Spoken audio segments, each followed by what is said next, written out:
we're going to try to get a, yeah, I'm going to try to get started so that we can move along in this series. So last week, if you guys were here with me, I went over the DNA testing companies and what you might be able to find when you test with them, some costs, some features, some pros and cons. So tonight I'm going to expand on that a little bit. By the way, my name is Eric Migdal. I'm the owner of It's All Relative Genealogy, LLC in Pompton Lakes, New Jersey. And I assist clients, lawyers, and other people looking for family, building family trees, and doing all the genealogical stuff that I'm going to go over tonight. So tonight I'm going to go over what to do with your matches and how to understand how an unknown match on your DNA match list might fit into a family tree. And the subject I'm using is a fairly close match, but you would do the same thing with all your other matches. Just remember that because they're further in distance than my match I'm showing that might be further away, that it might not be attributed to a grandparent or a great-grandparent, but it might be attributed to a second time or a third time great-grandparent as the most common recent ancestor between you two. So let me start my slides. We'll get rolling along. It's very self-explanatory, and I'll try to do the best I can with my slides. So let me share my slides. And a thumbs up from my hosts that you can see that. Okay, awesome. Okay, so I'm going to start from the beginning. I'm going to get rid of this.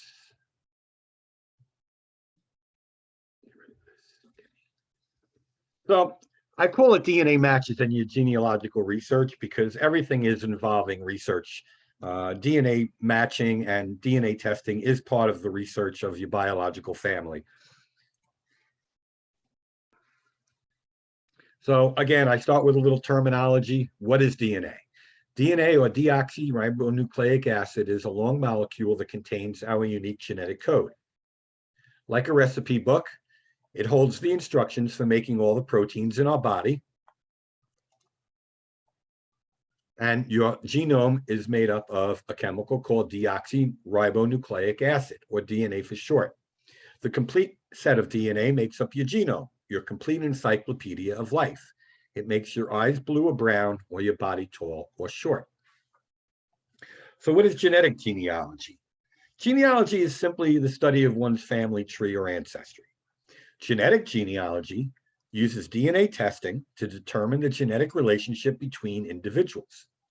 I regularly use different DNA tests for my clients to assist in building correct family trees. I use centimorgans, the combined segments of DNA shared between two persons, to determine a possible family relationship. And what is a centimorgan? It's pretty much just a measuring tool. A centimorgan is just a fancy word that geneticists use to describe the length of DNA segments. Specifically, it measures the difference between chromosome positions. We inherit DNA on each chromosome from each parent, and we share segments of genetic material, described as DNA segments, of varying sizes with our relatives. The distance between the location on the chromosome where the shared DNA segment starts to the point where it ends is measured in centimorgans. So why do we use DNA for genealogy? We use DNA in our research to find DNA relatives to increase the scope of our family tree. In today's modern world and through scientific breakthroughs, there are several companies that offer DNA testing. These tests are usually done by submitting a sample of your saliva, which contains your DNA, or a mouth swab that collects DNA material from inside your cheek. The most popular DNA testing companies are Ancestry DNA, 23andMe, MyHeritage, Living DNA, and Family Tree DNA.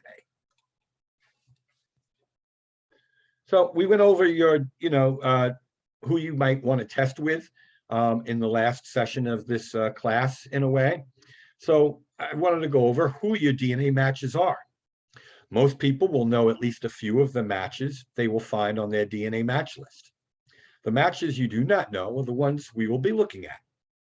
We first need to determine which side of the family they are on, your mom's side or your dad's side. I will be using some of my ancestry matches for examples. For this presentation, to show you useful information, I am leaving some of my living family's information visible. Please don't share it and don't use it for anything. Nothing that anybody would be nefarious about it, but. So I used Ancestry first, and then I went on and used 23andMe and moved my DNA data to several different DNA testing companies. I use Ancestry mostly because I find it most useful for me, for my situation. Some of my clients use different testing companies, and I will use that in conjunction with all of the other DNA testing companies to help them find answers that they're looking for. But this is a part of my DNA match list from Ancestry. They did change the look of it now, but these slides are a little older, but you will see what one of them looks like later. So as you can see, I have my daughter on there, and I have a couple of half sisters. One is from my father's side, and I marked it as such, as a half sister, Linda, and a half sister on my mother's side named Susan. And I color coded them so that I can keep track of which side of the family members on. And that's useful when we get to shared matches, and you'll see what I mean in a minute. So the person I want to use, even though she's a fairly close match, and I do now know who she is and how we're related, is going to be Shannon Anderson, okay? She has her name, Shan Anderson. She does have a picture. She seems to be a little younger than me, but I won't go over that and worry about how young she is or how she might be related to me based on the looks of her youth.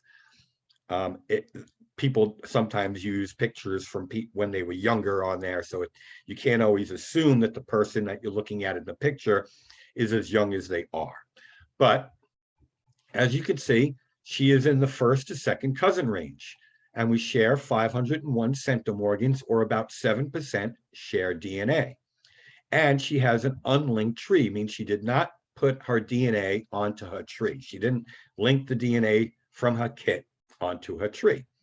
And there's a little spot that says, do you recognize them? And you can learn more on how to do that as well. As you can see, I did highlight and recognize several of my other matches, including my half-sisters and my daughter. And it shows which side they're on and how they are related to me, because that I definitely know. But I wanted to look at Shannon and say, how am I going to know how she's really related to me? Because DNA testing companies only give you an estimate of how they're related to you. So looking at your shared matches, when all the DNA testing companies have a feature where you can see how you're related to you, one person's related to you and other people on the DNA match list.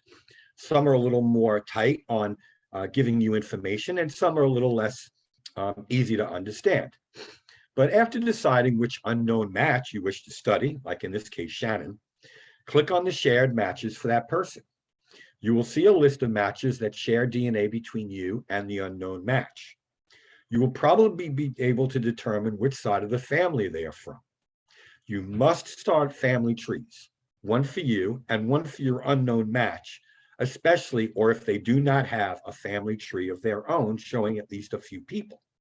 You will then look for common surnames between the two trees. The unknown match I will be using is named Shan Anderson. So this is the match between myself and this possible first to second cousin, sharing about 7% shared DNA. And there's a box, and you can actually add the relationship if you know who she is. You would want to click the box that shows shared matches. And what this going to do is going to bring up a list of people on your match list that share DNA between you, Shem, and themselves. Obviously, because my daughter is on the list, and I am the further away generation, Shannon is going to share DNA with my daughter. So she is one of the shared matches. But who's the next person down? The next person is close family, my maternal half-sister, Susan. That's going to tell me right away, since this is a fairly close relationship between Shannon and I, that Shannon has to be from my mother's side. And I did highlight the colors so I can keep track of them. So what is the possible relationship between the match and myself? Based on the shared match with, yeah. I'm sorry to interrupt, but I have a question that you might want to answer before you go further. Okay. When you say first to second cousin, how do you know if they are a first or a second? Okay, you're not going to know based on your DNA matches and what they tell you on the DNA system that you tested on, because um, there's a little give and take on how many centimorgans you might share with each relationship. So through this program, you're going to see how I decided how she's whether she's a first or a second cousin, or a first cousin once removed or twice removed. Um, you have to figure it out by how I'm showing you how to do it here. So you won't automatically know if it's a first cousin, a second cousin, or a third cousin until you look at how many centimorgans you share with the person, and understanding how the person is related to you through a family tree. So the first thing to do is to look at the possible relationships to see how your match might be related to you based on the shared centimorgans. This is answering the question right here. In this case, Shannon shares 501 centimorgans with me. This puts her in the first to second cousin range. 501 centimorgans is a close match. You can use Ancestry or a DNA painter to see the possible relationships. Always look for the more common or more probable relationships. Look to see if the match has a family tree, even if it's a small one, to help you guide you into building their family tree if you need one. Look for common surnames in their tree that might assist you in knowing to which part of the family they might belong. So one of the ways to learn how somebody might be related to you on as a DNA match, whether it says first cousin, second cousin, third cousin, is using the Ancestry's relationship tool. And if you click on the amount of centimorgans or shared DNA you share with the person, you're going to get a chart. And the chart's going to show you the percentage, the chance of how that person is related to you. This is broken into two categories, 84% and 13% that I showed. And there is a few more percent that's very low. But as you can see, there's a large possibility of how she's related to me based on the amount of centimorgans she shares with me. It could be a first cousin once removed, a half first cousin. I'm not going to read them all, but you want to look at the ones that make sense. Obviously, I seem to be, based on the picture, I have to assume that she is younger than me, which can be just an assumption. It could be wrong, but she's definitely not going to be my great grandparent or great aunt, uncle, or a half grand niece, or any of those kind of relationships. I want to look at the ones that are more probable. So these I'm not going to look at right away. And these I'm not going to look at right away. Okay. I'm going to discount those right off the bat because it's very unlikely that I'm one of those relationships with this person. But there are a couple left. So at 84%, it shows first cousin once removed, half first cousin, which means that we would only share one half of our grandparents, not both, on one side of the family. A first cousin, which means we share a common grandparent or grandparent set, and a half niece nephew, meaning a child of a half sibling. Those are the ones I want to look at. You can also plug the numbers and percentage, the centimorgan numbers and the percentage, into a site called DNA Painter. They have a tool called the Shared Centimorgan Tool Project. Okay, so you can click on that. It's a free site. You just log in, set up an account, log in for free, and you can go to the Shared Centimorgan Project tool, and you can plug in the amount of centimorgans that you share with the person, or by a percentage based on how you want to do it. And again, it'll give you a probability of how the person is related to you. So again, 90% chance of great aunt, uncle. I doubt that. We want to look at the most probable ones. So the half first cousin, the first cousin once removed, maybe even second cousin, even though it's outside the range. And they'll also give you a chart showing you the positions in a family tree histogram, or how the person is related to you. So it gives you the high amount of centimorgans, the low amount of centimorgans, and the average you would share with each person based on that relationship. So it's a very good tool to learn how to use for DNA testers, and also to understand how you're related to somebody based on your position in the area that you are. So you start with yourself and then look around. So you want to start a family tree, especially for yourself. It is also applies for people who you have as a DNA match that you don't have a family tree of their own that you can look at. If you can find some information, start with a family tree for them as well, so that you can branch out their tree and see where you guys connect based on family name and other information.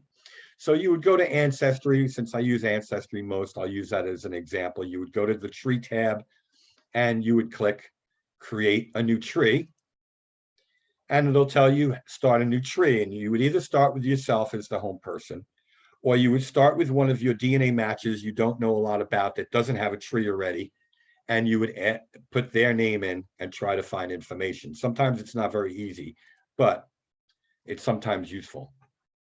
So here I put myself in, and you have to add at least one parent. So I added my biological mother, Bella Fura, and right away we get the little ancestry hint tells there might be more information on the ancestry site about the persons within the tree.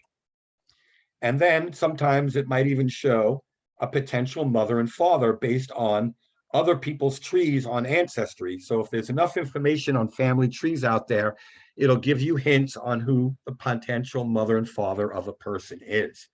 But you always want to make sure to review who those potentials are and make sure the information is correct before you start adding them to the tree. You can add them to the tree, try to figure it out, and then delete them afterwards. But if you add people below them, if you click on a potential mother and there's more information below it, you're going to lose that information. So try to get it right the first time. And then, because I had the known information, the potential mother and father were correct, and I did add them. And this is my direct line from me, my mother, and my grandparents on my mother's side. So Shannon had a family tree, and I want to look at that tree to see if there are any common surnames. Obviously, you could see that I highlighted that her great-grandparents seem to be my grandparents, have the same information, but I want to double check it and make sure. I don't want to automatically assume her tree is correct. But as you can see, her tree shows private. This is Shannon.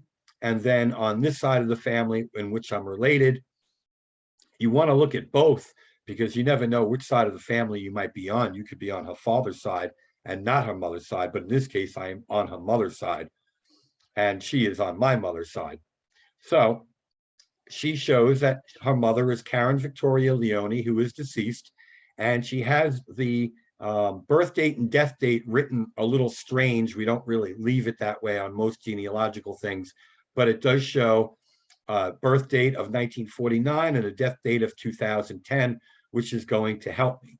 It shows her grandparents' names and her great-grandparents' names. So I will start with her great-grandparents and look for more information.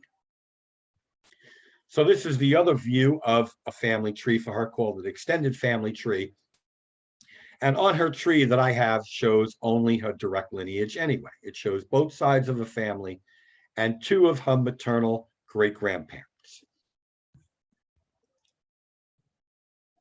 And this is my extended family tree, showing that the same people in her tree are on my tree.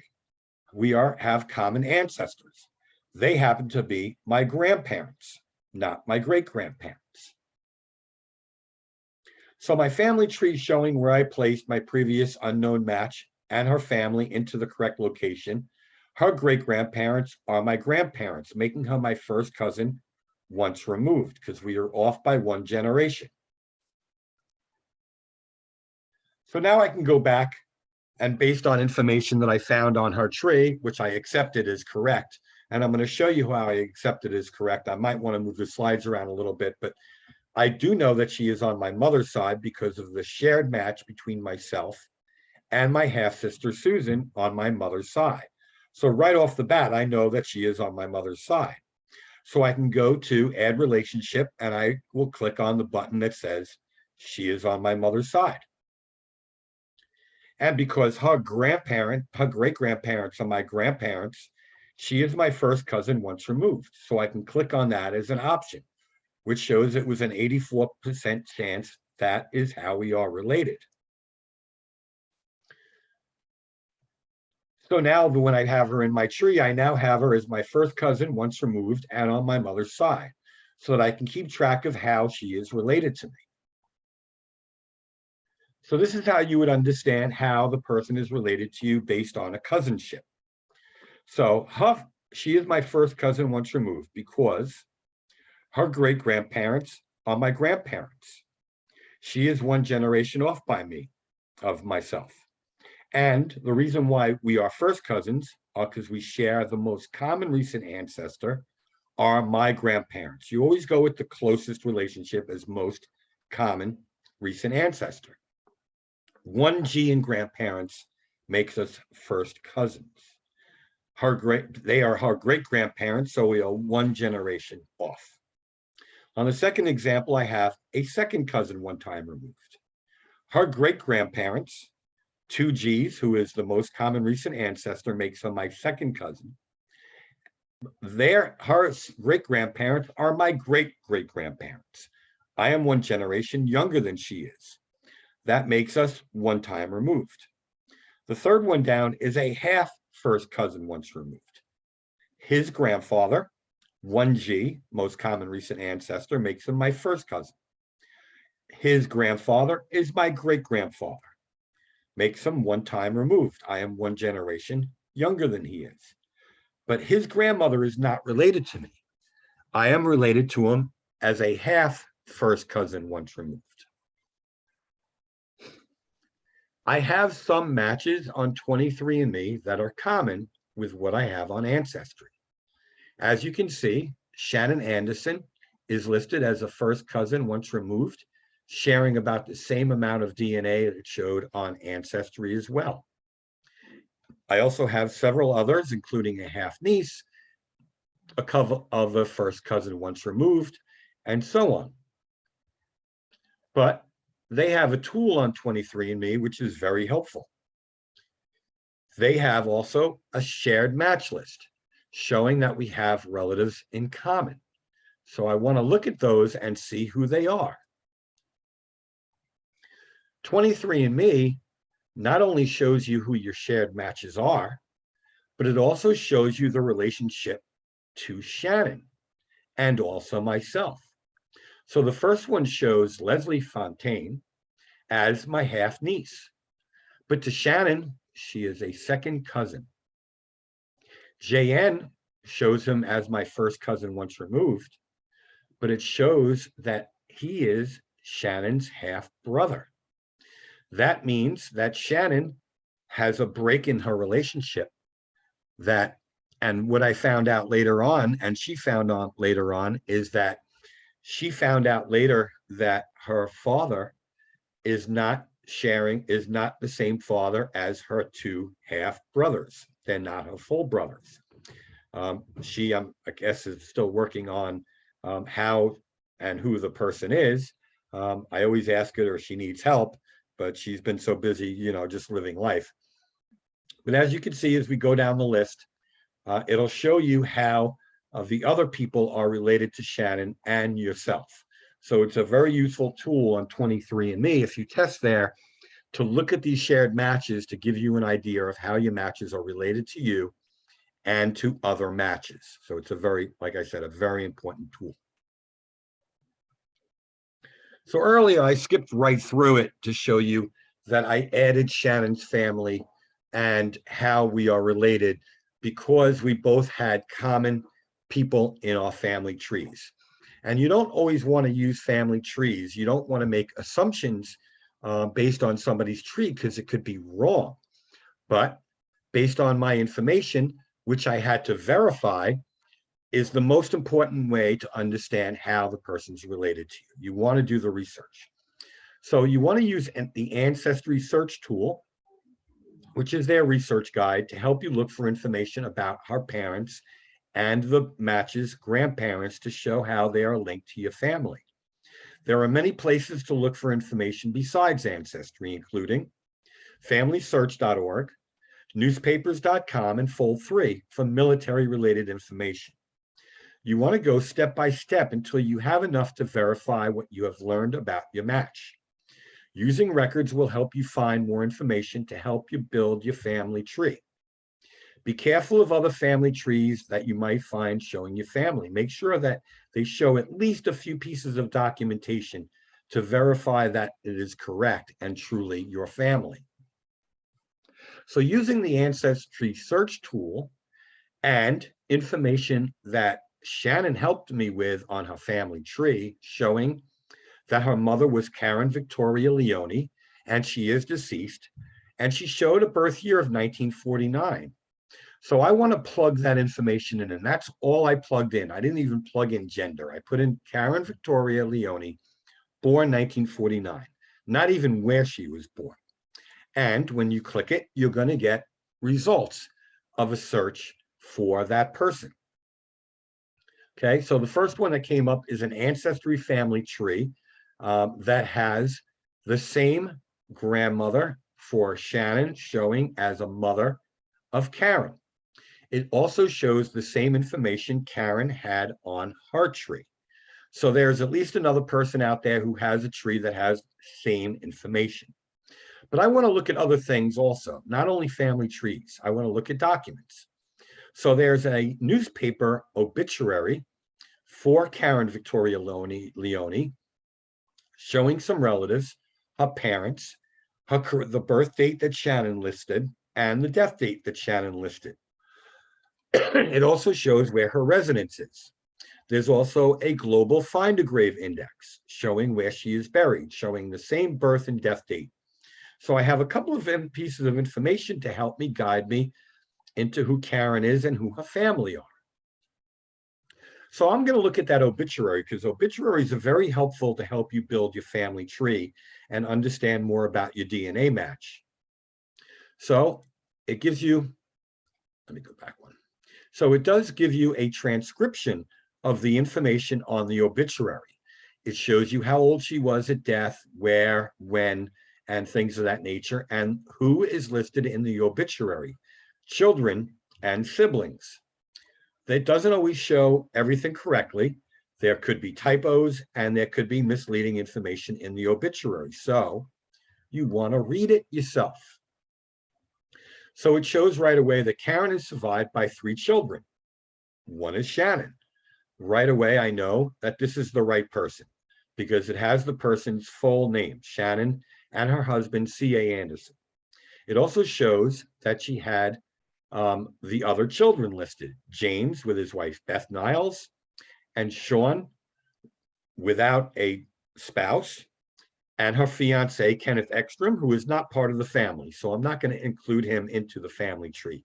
He was a fiance. If he married Karen, I might add him in just to know that she had another sibling, another marriage.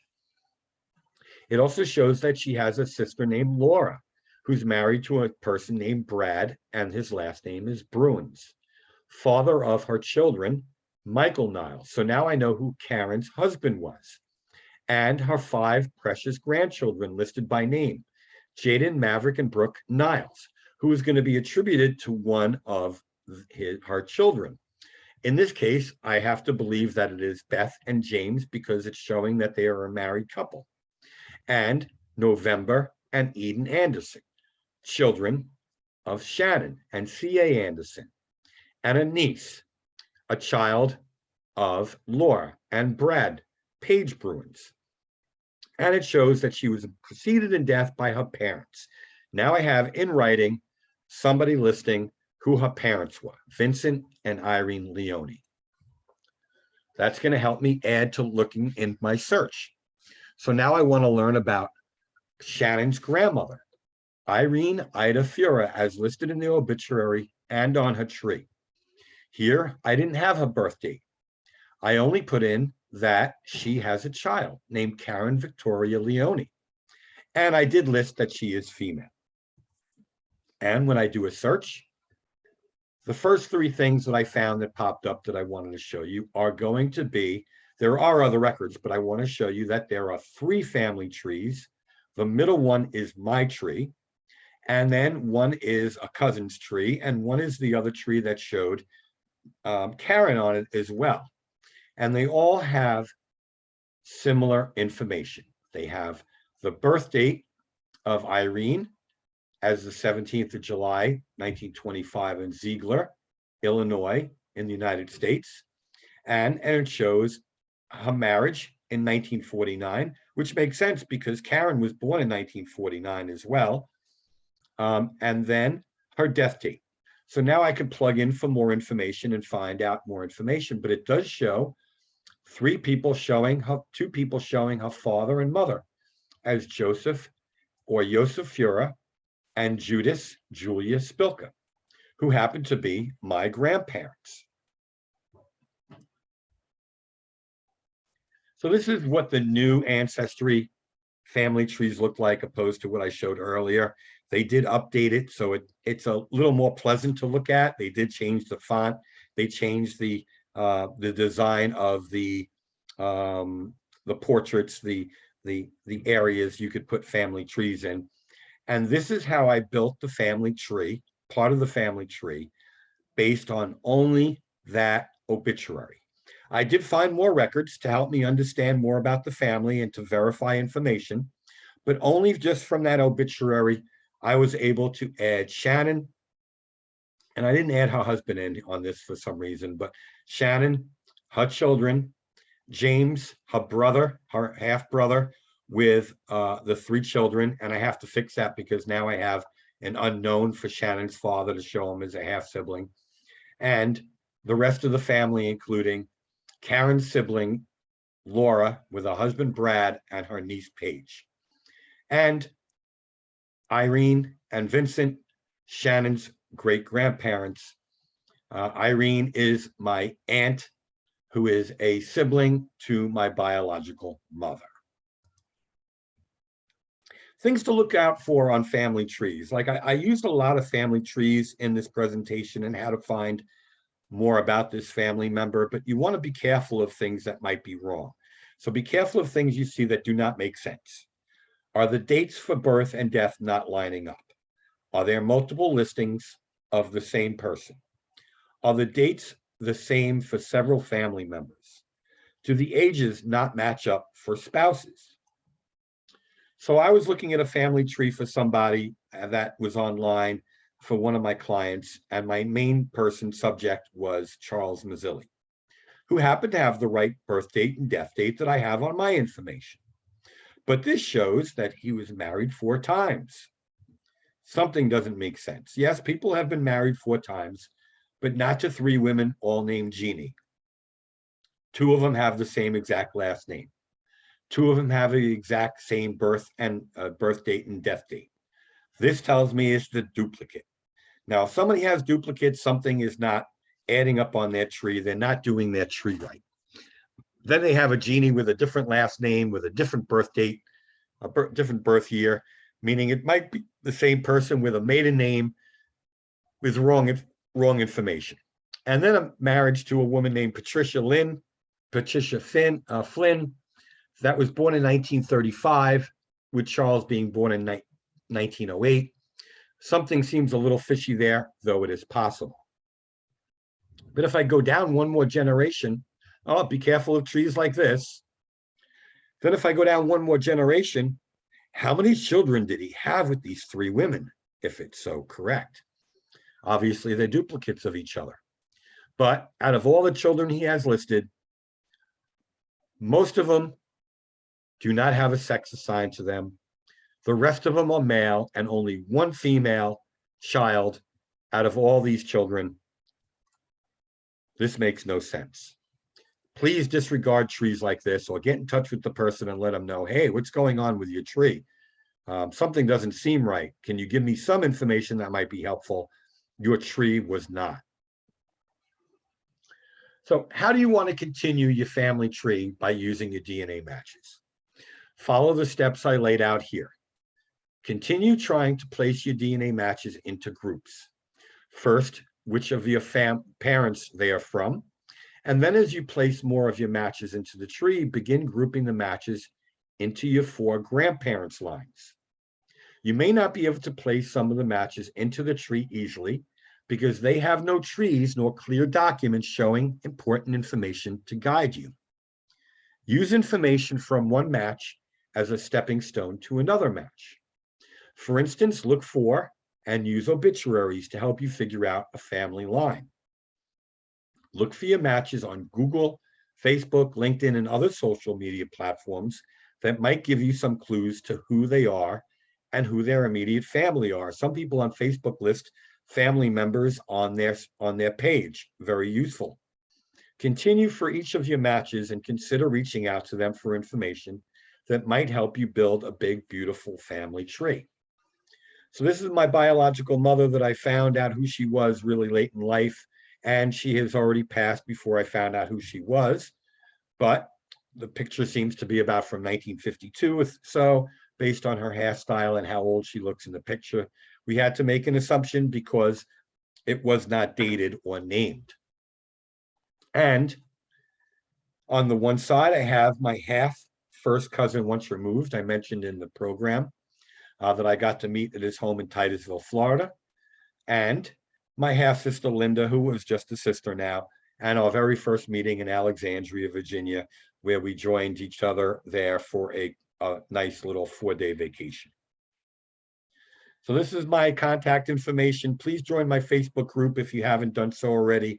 I have useful information on genealogy, when I'm going to have other presentations, and cool stuff about genealogy, jokes, articles, recommendations for books, and other web pages that might be useful for you. So join me at It's All Relative Genealogy in my Facebook group.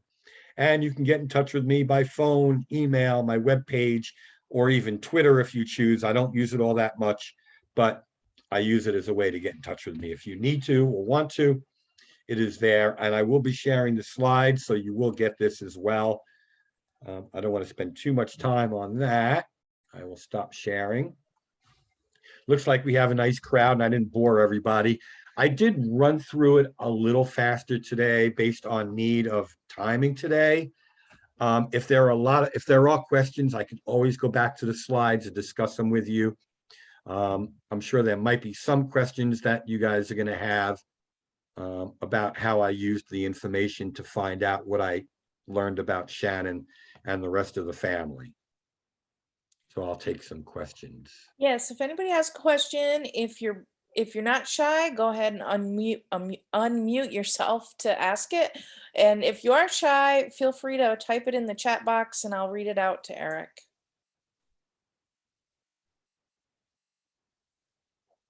Terry, you have a question? You can unmute yourself and just ask it. Okay, there we go. There you go. Okay, yeah. I don't put living people on my family tree. I know they say it's secure, but we're kind of into cybersecurity at our house. So I'm not on my own family tree. Do I need to add myself with just limited information to have all this work? No. You yourself, you know who you are. You know your information. If you want to keep it more private and more secure, you can leave it however you want. Some people make their tree completely private. Nobody else can really get into it, and then they have to ask you to unlock it. When you go on Ancestry, even on your family tree, if somebody goes and finds your family tree as a public tree, if you have the person marked as living already, it will not show personal information about that person on Ancestry. It will only show as private. If you share your family tree with somebody through the messaging system, you can share your family tree and click a button that will allow them to see living people. Some of my clients, I ask them, especially if I'm building their tree, for them to unlock living people so I can get a gauge of who people are, when they were born, when they died, if they are living, obviously without the death date, but I can work on the tree a little more. So yeah, I mean, however's best for you. I always suggest, I mean, if some people are more uptight about their privacy, me being an adoptee, I had to put as many eggs in as many baskets as possible.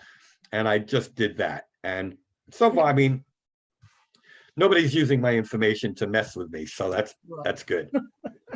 Okay, thank you. You're welcome. So I see Bob was here last week, I think, right? Bob, you were here with us last week? Yeah. If you have a question or anything, I hope you enjoy. I mean, I did move a little fast through the presentation. I want to move some slides around, but Linda has a question. Is the okay. shared centimorgan project free? She Yes. missed it. Okay. Yes, you can get it. It's the same sort of information that you can find on Ancestry if you click the amount of shared centimorgans or percentage of DNA will show you a probability chart, which is very close to the one that they have on DNA Painter. DNA Painter is a free site that you can go to. You sign up with an email address and password, and you can go in, and they have a lot of good genetic genealogy tools, including something called What Are the Odds, abbreviated WATO, W-A-T-O. And you can plug in a family tree and it'll give you a hypothesis on how somebody might be related to somebody else based on when they were born, when they died, and the amount of centimorgans that you have as a shared match between you and other people. It's a little complicated when you first started, but there are a lot of tutorials on how to use WATO. The shared centimorgan project is fairly easy to use. It's pretty much, you go to DNA Painter, you click on the shared centimorgan tool, you plug in the amount of centimorgans you share with the person that you're not sure about. It'll give you the probability and the little chart showing you all the possible relationships. And then again, always look for the probable ones. If the person is only 6 years older than you, they're not going to be your parent. They're not going to be your great-grandparent. The ones that make sense are going to be the ones you're going to look at first. Like when I clicked away all those greats for me and Shannon, obviously I know she's not going to be my great-great-grandparent. Okay, I'm 55. If they're still alive, they're 137, right? So it's not possible. Those are the ones you want to look at. Chris, did you have a question?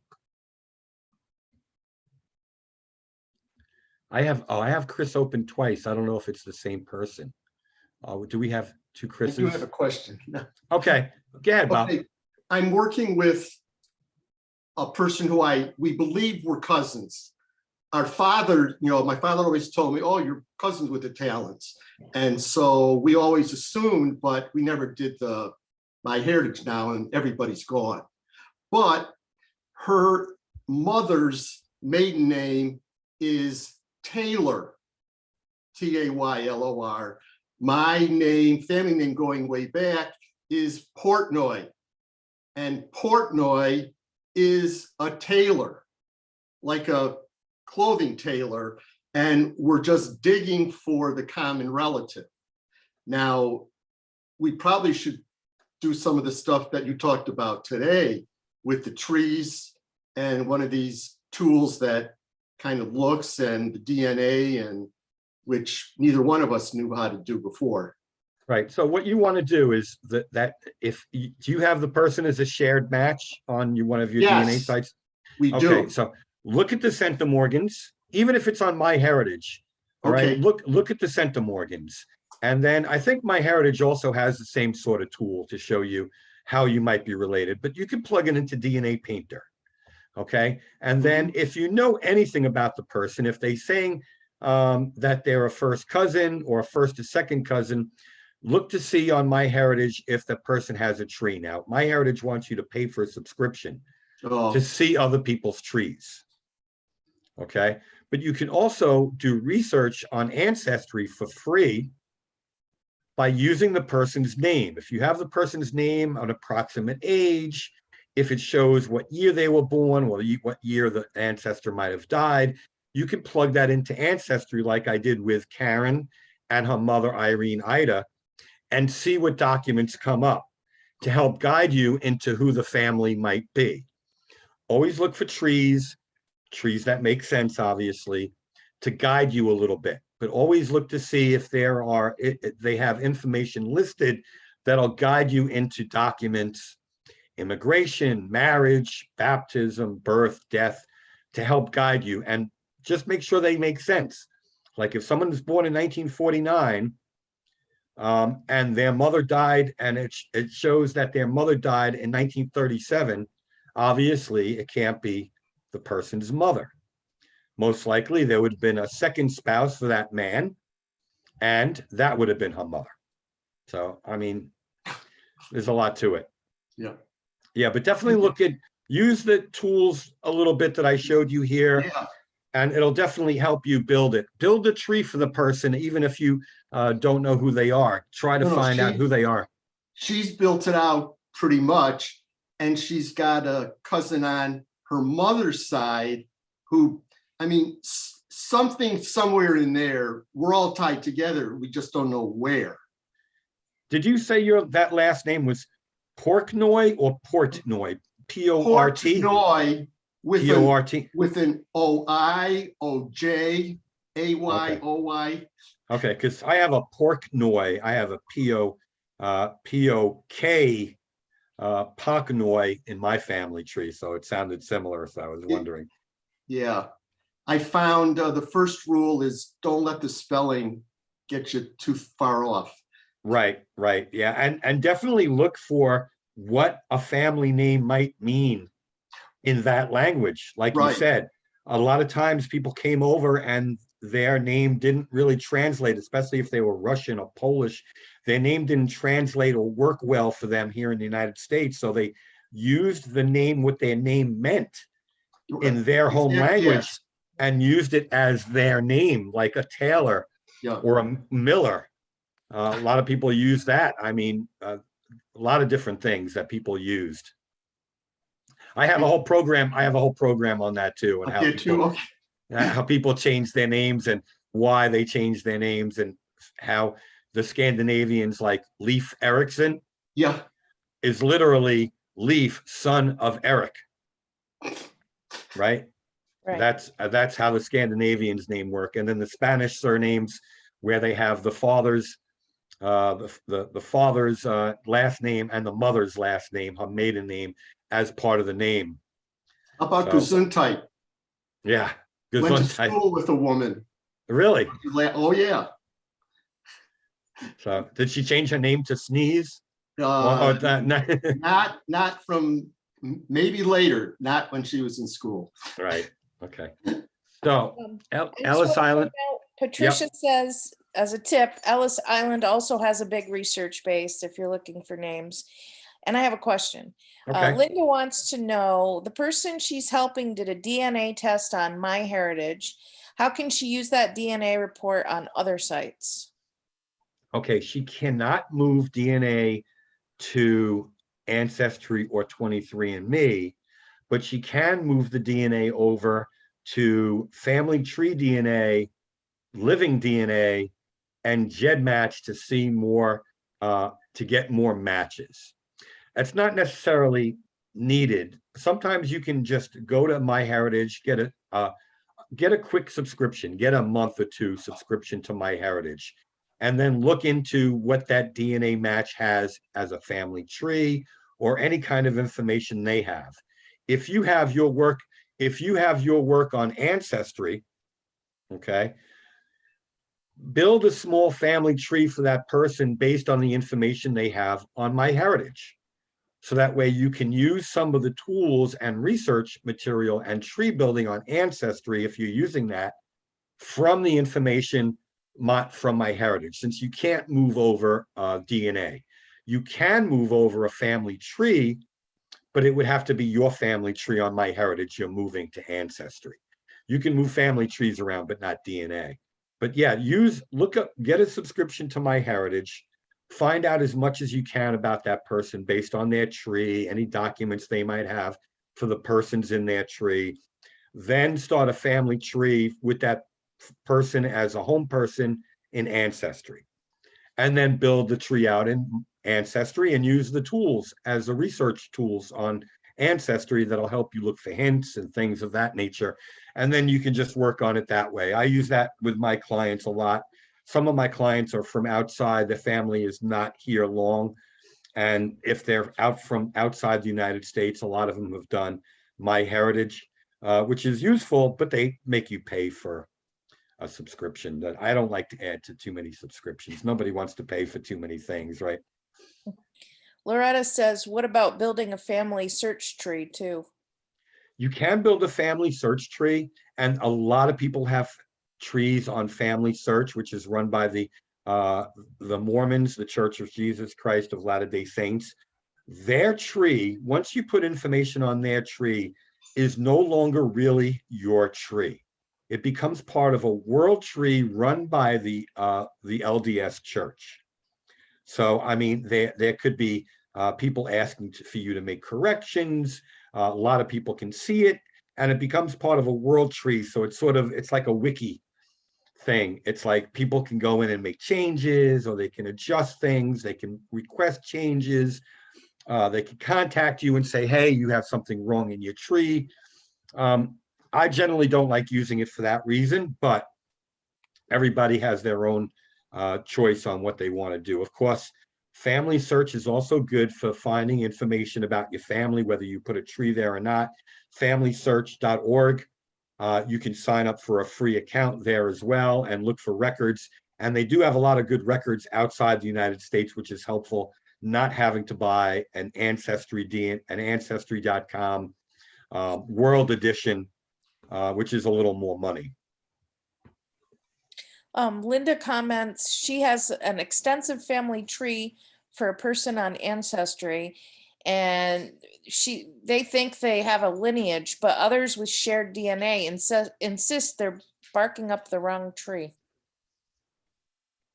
People who are not strictly into genealogy, especially like I am, and people that, do this more as a hobby or as, a Christmas present that somebody got, a lot of them don't really understand what shared DNA means and how it's going to make you related to one person or another. Now on Ancestry, they give you DNA matches from the highest to the lowest. You can sort them that way. So the highest is going to be a parent-child match, or a twin match, obviously, is going to come up as close to a parent-child match because they share so much DNA, all the way down to 10 centimorgans, which is anywhere between 5th to 8th cousin, which goes back very, very far in the past.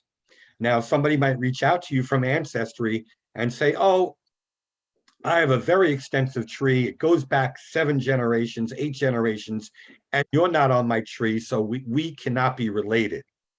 But you look at your match list and find you share 34 centimorgans with the person, meaning that you might be anywhere between 3rd and 5th cousins, meaning that your common ancestor is going to be 2nd-time great-grandparents all the way to possibly 6th-time great-grandparents, okay? Now, you have a lot of 6th-time great-grandparents to look at. Every generation doubles, like I was telling people before. You have 4 grandparents, you have 8 great-grandparents, you have 16 great-great-grandparents, 32, 64, 128. So when you get to 6th-time great-grandparents, you have 128 different people to look at. All those lines going up. So you might be a cousin to this person all the way up there, all the way over, and then all the way down. They might not have you in the tree, but you being 34 centimorgans means you should be in their tree somewhere. They might never make the connection. You might never make the connection that far back. But just because they think, because they built that tree, say, oh no, you're barking up the wrong tree, we're not DNA related. Yeah, if you are DNA matched to somebody at 34 centimorgans, you belong on their tree somewhere, you just don't know how yet. Okay. Patricia has another tip for people. She has relatives in Nova Scotia, and she just wants people to know Nova Scotia has free resources. Now, I mean, I have a lot of resources. I also have another program called Researching Your Family, or places to help you find information about researching besides what I went over tonight. There are a lot of great places to help you research. Don't forget about Facebook. There are thousands and thousands of genealogical research groups on Facebook that deal with different names of spellings of names of families and countries, cities in different countries. Always look to Facebook.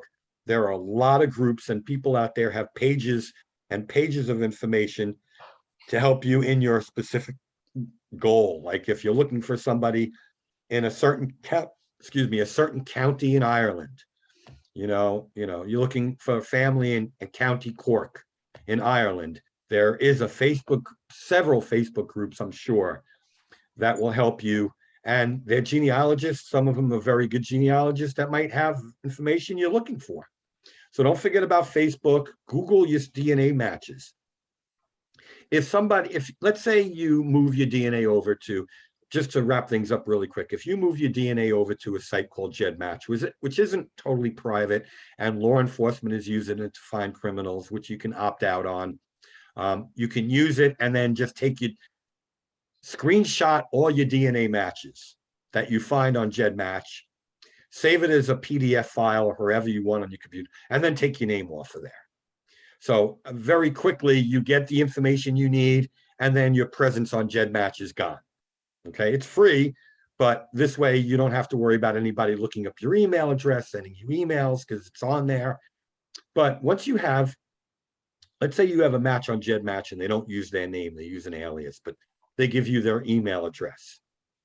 Use a site like, get a quick account or a free trial account to Been Verified, People Finders, and they have a lookup tool where you can plug in their email address, and it'll give you possible names of people who have that email address. You can actually Google the email address, and sometimes it'll come up with who owns that email address. So you have a match on GEDmatch that you grabbed from Ancestry. That's 100 centimorgans. You don't know who they are. They used an alias. But if you plug in that email address to Google or one of these background checkers and you get a name, then you can look for them on Facebook. Then you might get an idea of how old they are. You might get an idea of where they are. Always look for the who, the when, and the where when you're doing your research, whether it's DNA research, whether it's ancestry, family search, family trees, the who, the when, and the where. Those are the three things you're gonna want to look for when you're doing your research to help you go from one step to the next, like a stepping stone. Okay, so I want to take a few more questions if we can, just to see if anybody has anything. And I thank you for the tips and the pointers. Do you have a suggestion on how to elicit a response from Ancestry members? Ancestry members say, let me just open that up all the way. Ancestry says the person last logged in on 3 to 11 months ago, so the profile is current within the last year. I sent a couple of messages waiting for them. Again, some people are very private and they don't like to reply. They obviously will get an email on their main Ancestry email, which they might have used as a different email address. They might not have used their regular one, so they might not look at it all the time. They might not look at it at all. And then you have those people who got this as a gift, someone during the holidays. And they look at it and they go, oh, okay, so I have Irish ancestry and I have Scandinavian ancestry and I'm a little bit Russian and I have 2% Native American from Colombia or something. Very interesting.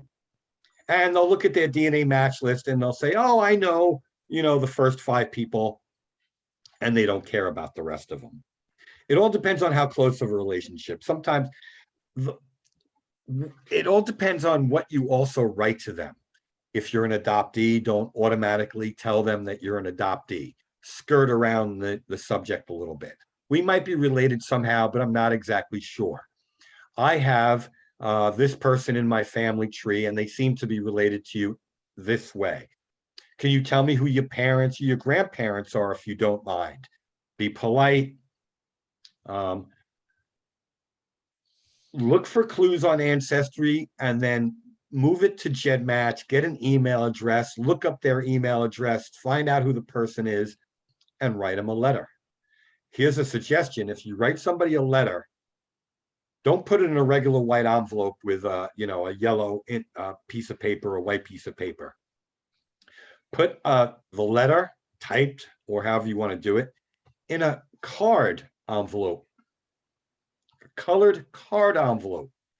People are going to be 95% more likely to open up a card than they're going to get in a white envelope and a regular number 10 envelope. It's amazing. You never know what somebody's going to open. I sent people certified letters that never got opened because it's a certified letter. You can send it certified, return receipt requested, but a lot of time people are going to be like, okay, I got the letter, but I'm throwing this out because it's probably a scam. But if you send it in a yellow or Valentine's Day, a pink envelope, someone's going to open that up and say, wow, what's this? It's not a card, and they'll read it. So there's a couple of suggestions. Look, yeah, it's a little bit like stalking. Some people have said on online groups that searching through Facebook and Google, and I found my half brother, and I got in touch with my half brother on my paternal side through LinkedIn. He wasn't on Facebook. Very little information on Google. He has a very soft online presence, but I found out his name and that he was living in the correct area, and his name is, you know, what it is. And I was able to send, believe me, I sent it to several people with the same name on LinkedIn, but eventually he answered me. I go, do you know, he called me, do you know who I am? I go, yeah, I heard from the rest of the family members, and I got your letter, and our father knows who you are. So and I go, we don't have a DNA match between you and I, except through your father's family, his biological family, because he was adopted too.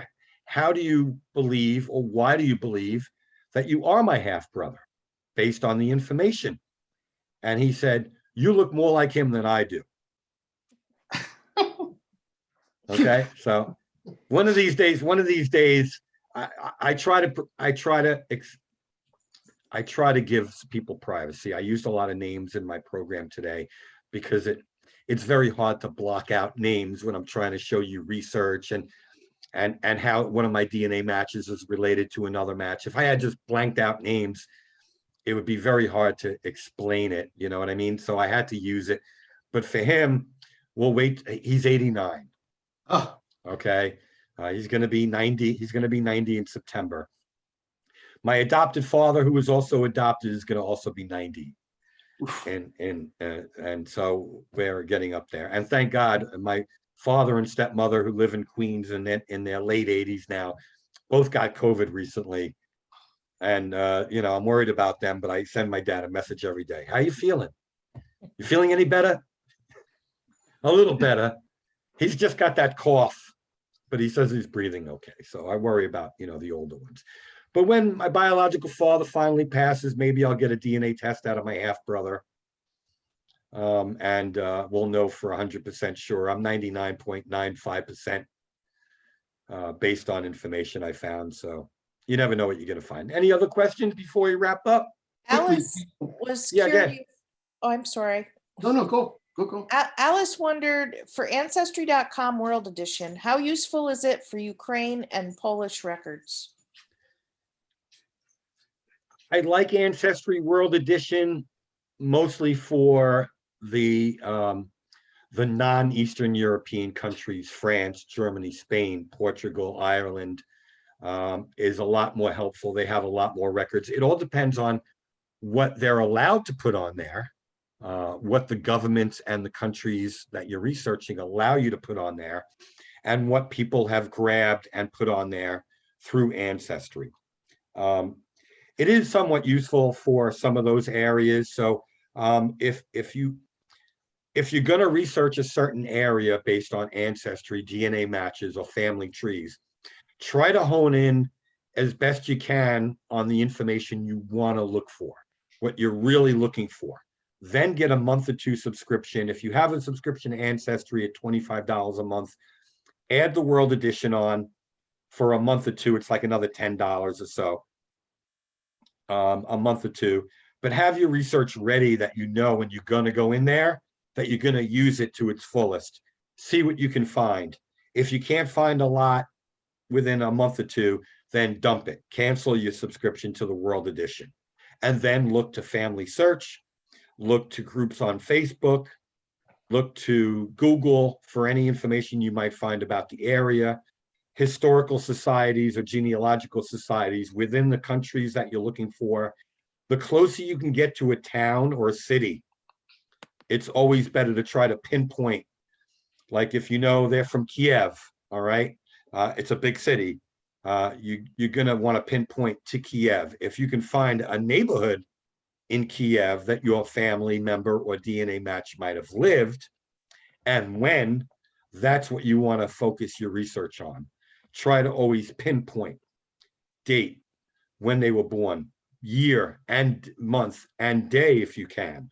Okay, it's not always easy, and there's not always records that pinpoint exactly what date, but sometimes you'll find several different dates. Like when I was searching my biological father, I found two guys with the same name in records, born in the same city, Chicago, Illinois, within a week and a half of each other. One was listed as September 3rd, one was listed as September 16th, okay? Now, what's the chances of two guys born within 2 weeks each other having the same exact name in the same exact city? Possible, right? I mean, the name isn't the most unpopular or uncommon name, but it's not Smith or Jones, right? You're gonna find tons of Smiths and Jones born, plenty of John Smiths born within a couple of days of each other in Chicago, Illinois, whatever. But James Skirky or Jim Skirky, okay? Now, the chances are, like, there's possibility that they are two different people. But I found that not to be, that they are the same person. One person, for some reason, had a document showing that he was born on the 16th when he was born on the 3rd of September. So, you know, if you find more documents that say, yeah, he was born on the 16th, change it. Right? I hope everybody enjoyed this and learned something. I'm going to share the slides. That's my most important goal. I could do webinars without the library's help for free, or for, you know, another group or whatever that'll pay me. But learning is the most important part of why I do the presentations, and libraries helped me learn. So I'm going to help the libraries help other people learn. And the more you learn, and like I was saying, do it slowly. It's not a marathon, it's a sprint. If you want to work on it fast, work on it fast. But try to make sure when you look for information that you can verify between a family tree and a document. Like I used a lot of family trees in this, but I didn't only use family trees. When I looked up Irene Ida Fura, I wanted to know more. So you look for where she was born, who her parents were. So, and then go back in time and then see if you can find anything where they were. So I ended up finding a news article about two of my aunts, my aunt and my biological mother, with a story in a police station with a picture of them in the police station after a murder of one of my aunts. So you don't know what you're going to find. I found a news article on my biological father about him being arrested in 1950 for robberies. He was apparently grabbed a couple of buddies of his, or they got him to carjack, wasn't a thing then, grab a taxi driver and make him go to gas stations, and they would rob the gas station and use the taxi as a getaway. So I found news articles. Look for news articles, birth announcements, marriage announcements, engagements announcements, death certificates, death obituaries. Death certificates you're not going to find very easily because they're usually held close to the chest. People don't release them. They have personal information on them. If Ancestry has them, they're probably over 100 years old. Use census records. Join me if the library will have me back for other presentations that I have. Look on my Facebook group when I'm going to be holding other presentations for other libraries on genealogical research, places to aid in your research, ethnicity and migration, which includes the family name changes and sequences that I went over earlier. So do your research, Do it a little bit at a time. Don't drive yourself crazy. If you hit a roadblock while you're doing your research, stop, close your computer, go watch a TV show, have a snack, grab some coffee, come back when you're fresher, when you're ready to move on and do a little more. I have now, I'm going to have 6 clients, 2 of them are lawyers doing estate work. So I juggle a lot of different family trees, DNA matches. So, I mean, it can get mind boggling, and I can start saying, oh, wait, that name Marcus is familiar. And then it'll be somebody else's completely different case, right? You know, if I do too much at one time, they can all get muddled together. And then I'm like, what am I doing? Okay, close it up. Shut off Clockify, go sit down, take my dog out for a walk or something. Oh, and there, by the way, there's my doggie. Yeah. Do you use Fulton history, the Fulton Yeah. postcard? Yeah, Yeah, New York. interesting stuff. Look, I can go over, I can talk about places to look for research material all day long, all night. I could be here all night giving you a list. There's a site on Facebook called Cindy's, or on Google, Cindy's List. Mhm. Okay. Cindy has a massive database of places to help you look for family information, genealogical information. If you're an adoptee, join a group called the Alma Society. They have a yearly subscription to them, but they have lots of volunteers to help you learn about your adoption and help you learn. Use Facebook, use Google, whatever you can find. Alma also has a Facebook page. Yeah, they do now. Yeah, when I joined, believe me, they didn't have much. I actually met the starter and founder, name was Anna Fisher, and she was very big on going to the legislators, trying to get things opened up adoption-wise. And she started this group to help people with volunteers. And I used to go from Queens, New York via bus and subway into Manhattan to a church basement somewhere in the 50s. And I would go once a month and I would pay a small donation. They would offer me donuts and coffee like an AA meeting. Right. Well, it kind of is. Did you get your original birth certificate? I never got my original birth certificate for 2 reasons. One, my biological mother used an alias.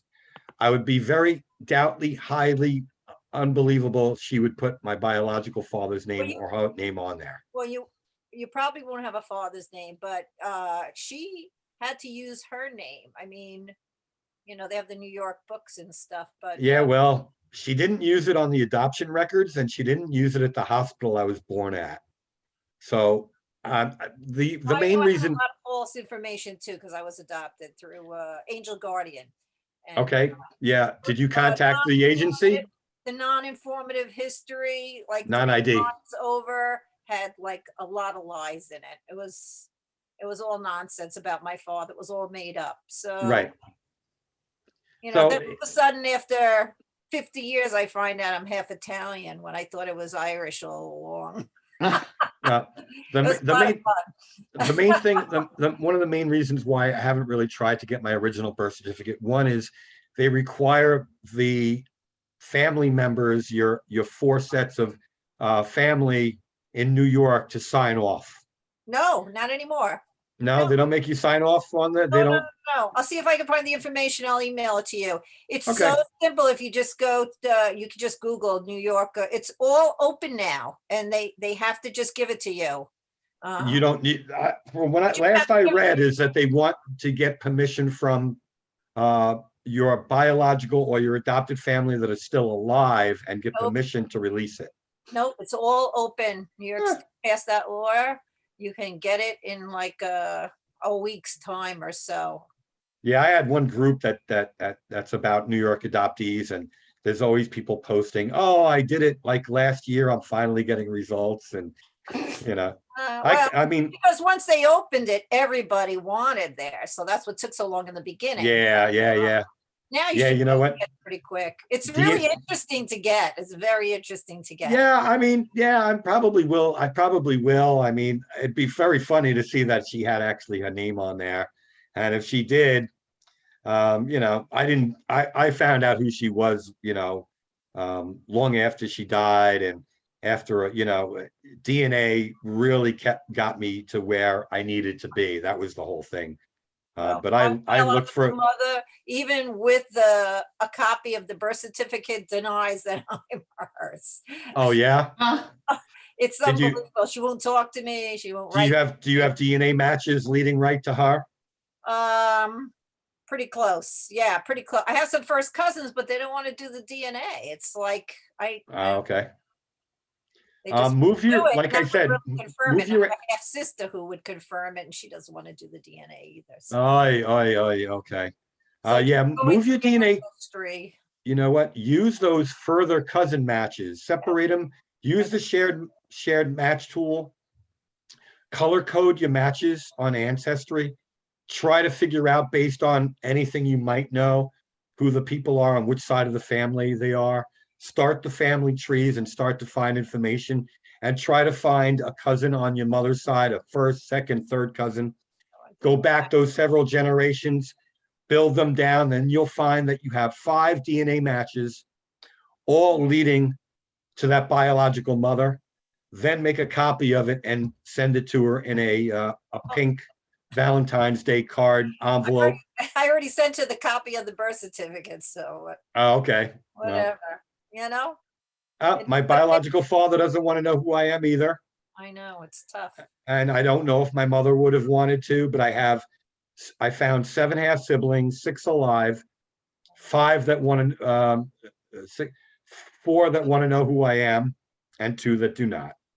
But lots of cousins. Yeah, yeah. And I found out who he was from his mother's side because my biological father was also adopted, and I do not have the line to his father yet. Wow.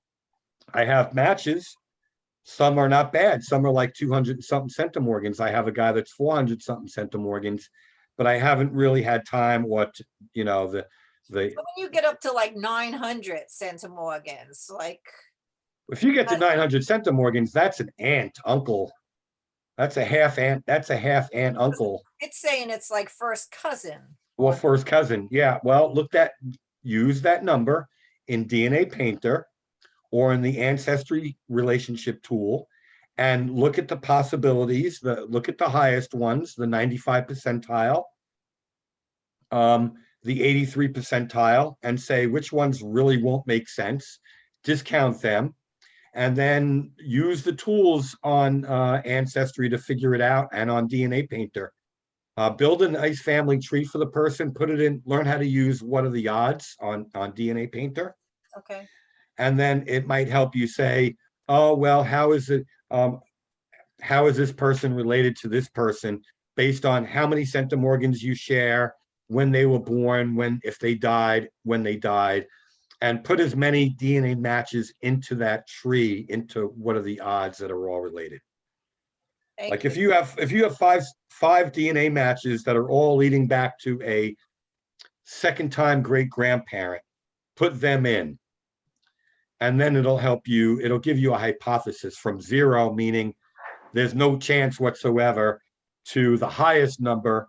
You might find that some say 14, some that'll say 175, some that'll say 4,000, and then you'll find one that'll come up that'll say 17,596.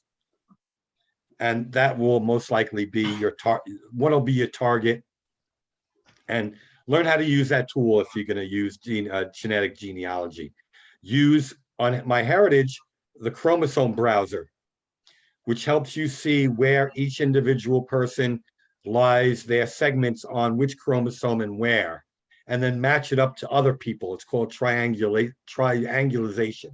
Look that up to see where these people might lie, because if they don't lie in the same spot as another person that's on your DNA match list, they might be on the other side of the family. They have that on 23andMe too, I think, right? They do. 23andMe, MyHeritage, I think Family Tree DNA has it as well. Okay, thank you. You're welcome. I'm going to wrap it up. I don't want to keep the library open too long or the librarian up too late. Thank you. Thank you to everyone for coming tonight. And maybe in the future, I would say it would have to be, look at our library from June on, because the way it works, I write a grant to my friends in the spring, and then they decide the different programs that they want to fund. So hopefully maybe there'll be, a couple more. Okay, awesome. Okay. Yeah, I've been reaching out to the ones that only did one with me, and I had 9 come back. So, So it works, it's sort of my bread and butter. Clients are great, but they take a lot of time. Presentations are a little easier, obviously. I don't make as much, but if I get a lot of presentations, it's more bread and butter for me, right?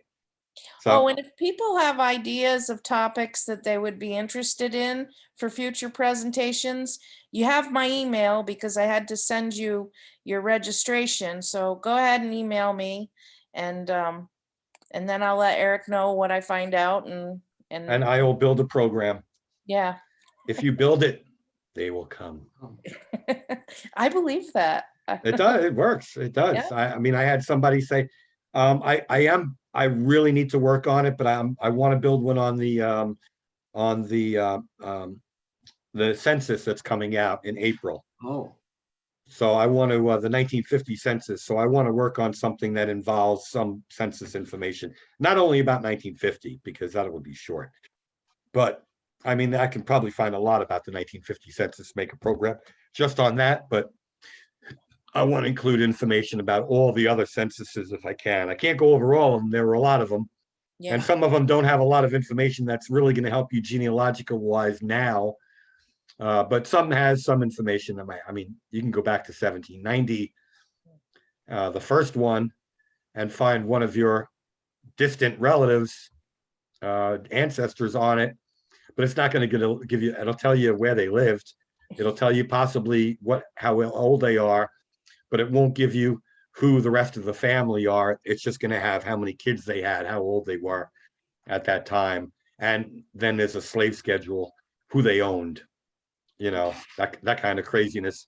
I'm glad we don't have that anymore. Can you imagine? All right. So I want to wrap it up. Hopefully you guys will have me back for another presentation. If you guys have any questions, get in touch with me on my Facebook group. Join it. It's all relative genealogy on Facebook. I have a lot of good fun stuff there once in a while. So I appreciate it. Thanks. thank you. Good night, guys. Appreciate it. Night.